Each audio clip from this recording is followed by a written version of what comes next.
Bab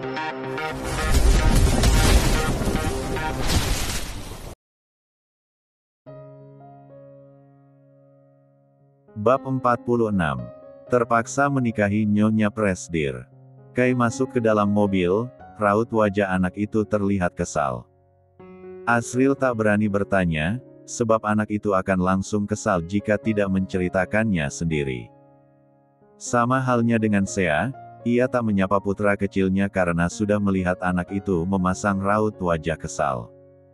Sea pun melajukan mobilnya pergi meninggalkan area sekolah. Kai itu kecaloh. Seru Kai, pertanda jika orang yang ada di sekelilingnya harus menyahut kekesalannya. Kesal kenapa? Tanya Zain dengan penasaran. Tadi tuh, gulunya malah-malah. Bilang panggilnya Bu Demitli lain kali ya, kalau dicingkat dakopan. Gitu katanya tadi, ujar Kai dengan kekesalan yang melanda.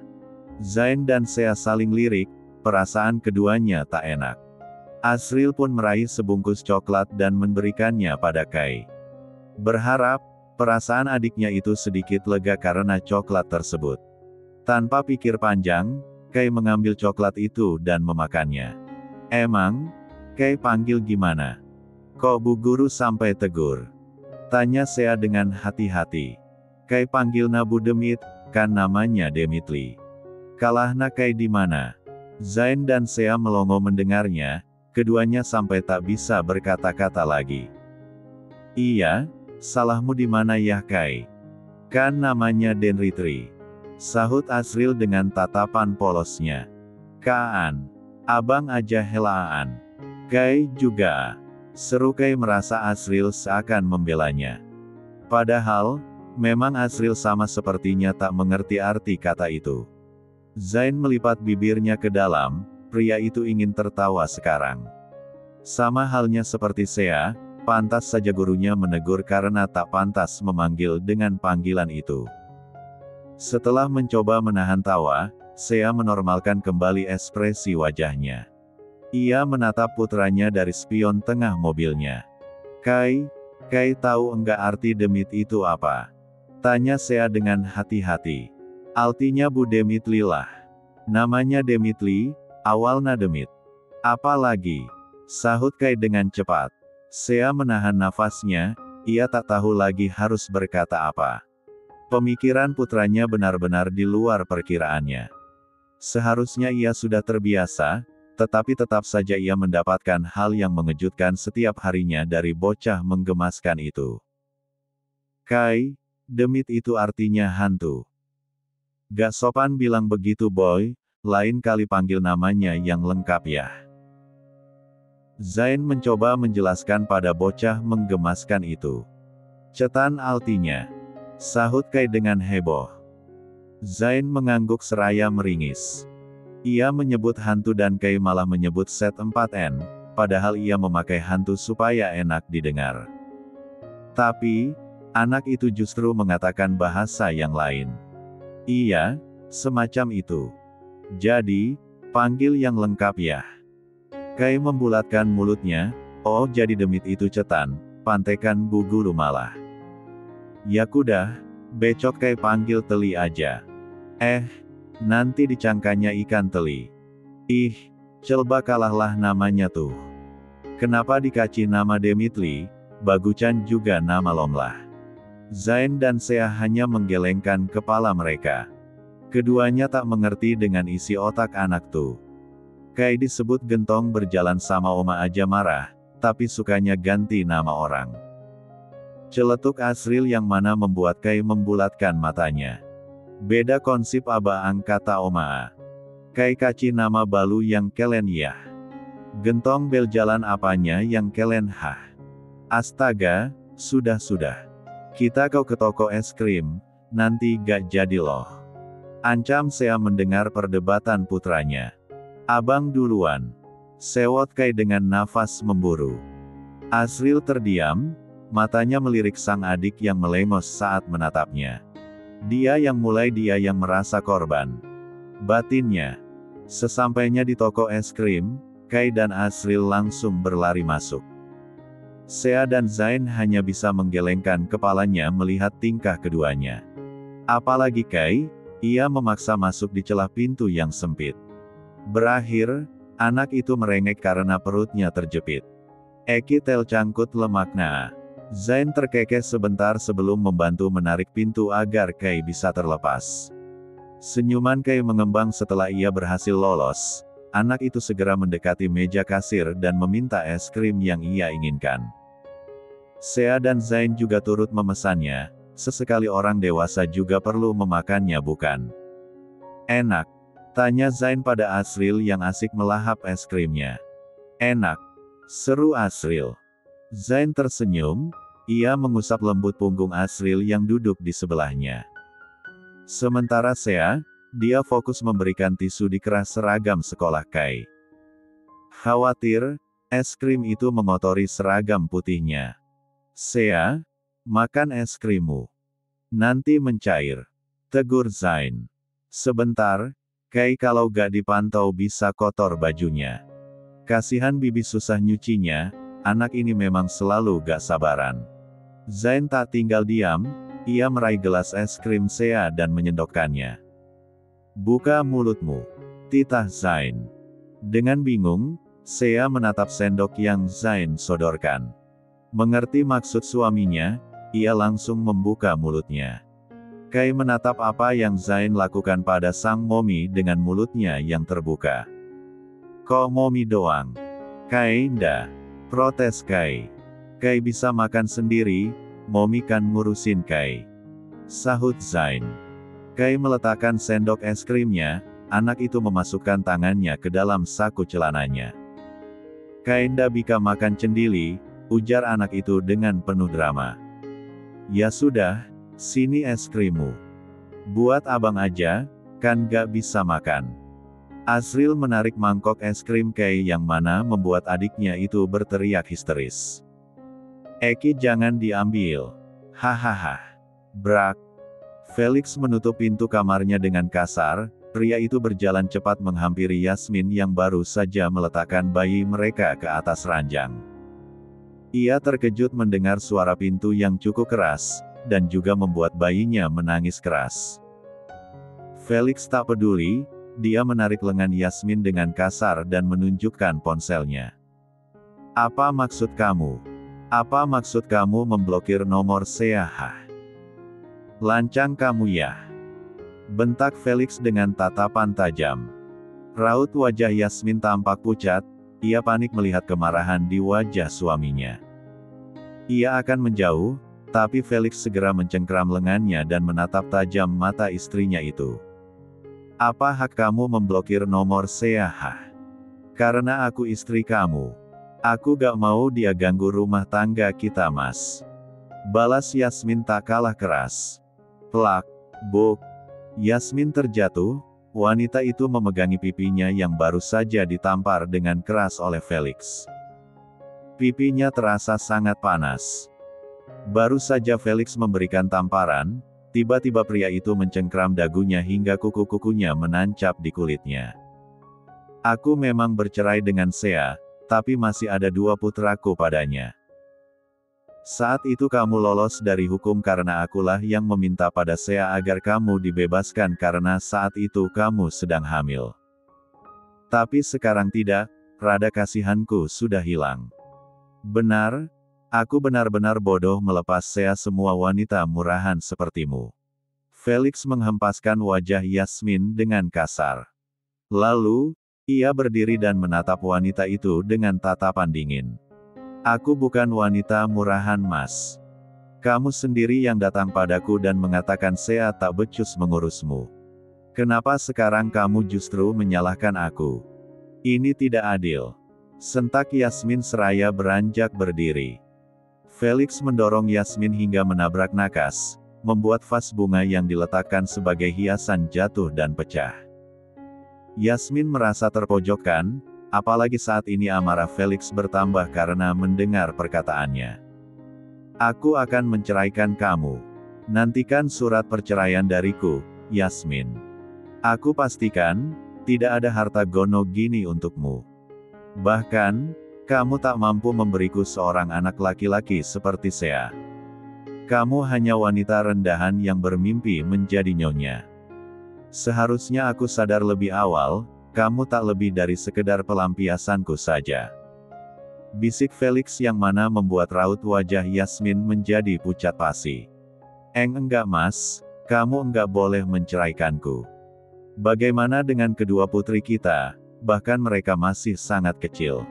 Mas. Felix mengempatkan tangan Yasmin yang berusaha memegang lengannya. Urus anakmu sendiri. Aku tidak peduli. Felix berbalik. Ia berniat akan beranjak pergi. Yasmin menatap tajam ke arah punggung Felix, jantungnya berdegup kencang. Ia melihat sebuah pecahan vas bunga berada di kakinya. Ia pun mengambilnya dan berlari mengejar Felix yang akan membuka pintu.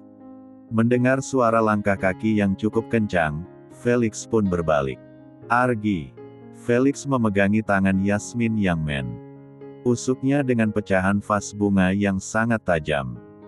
Mata Felix membulat sempurna, ia menatap ke arah Yasmin yang juga menatap tajam ke arahnya. Tatapan Felix turun ke arah perutnya yang mengeluarkan D4 rah. Tersadar apa yang dirinya perbuat, Yasmin menarik tangannya dan menatap Felix dengan mata berkaca-kaca. Enggak. Mas. Bab 47. Tok, tok. Zain mengetuk pintu ruang kerja Sea, pria itu memunculkan kepalanya dari balik pintu. Melihat itu, Sea mengalihkan pandangannya sejenak dari laptopnya dan menatap suami kecilnya yang berjalan masuk menghampirinya. Ada apa? Tanya Sea. Kamu sibuk? Tanya Zain seraya bersandar di meja kerja wanita itu. Sea menggeleng ragu, enggak terlalu, ada apa? Kau butuh sesuatu? Sea merasa ada yang ingin Zain bicarakan. Hanya saja, pria itu terlihat ragu ingin mengatakannya. Apa kamu lembur malam ini? Tanya Zain kembali. Sebenarnya kamu ini mau apa? Dari tadi bertanya tentang pekerjaanku. Greget Sea. Zain memainkan jari jemarinya, pria itu melirik Sea yang menatap kesal ke arahnya. Sea mengerutkan keningnya bingung saat melihat pipi Zain yang bersemu merah. Tatapan mata suaminya itu terlihat ragu saat menatapnya. Apa yang sebenarnya suaminya itu ingin katakan? Itu. Apa tidak sebaiknya malam ini kita membuat bayi lagi? Hah? Sea melongo, ia tak percaya jika Zain akan mengajaknya untuk bermalam seperti malam sebelumnya. Padahal, pria itu terlihat malu-malu. Tapi apa sekarang? Ia justru berani mengajaknya duluan. Jangan menatapku begitu, aku hanya ingin punya bayi kecil yang lucu. Bagaimana menurutmu? Zain mengalihkan pandangannya dari Sea, dia sungguh malu saat ini. Sea menghela nafas pelan, dia menyandarkan punggung pada sandaran kursi dan memijat pelan pelipisnya. Permintaan Zain tak pernah ia meminta sebelumnya. Kenapa tiba-tiba pria itu ingin punya anak? Kamu mau punya anak? Tanya Sea seraya melirik ke arah suami kecilnya itu. Tentu saja, tapi semuanya tergantung kamu. Aku akan berusaha untuk menghidupi kalian kok. Seru Zain dengan mata berbinar. Bukan soal menghidupi, umurmu baru 21 tahun. Kamu juga belum selesai kuliah, apa tak sebaiknya menundanya dulu? Saran Sea.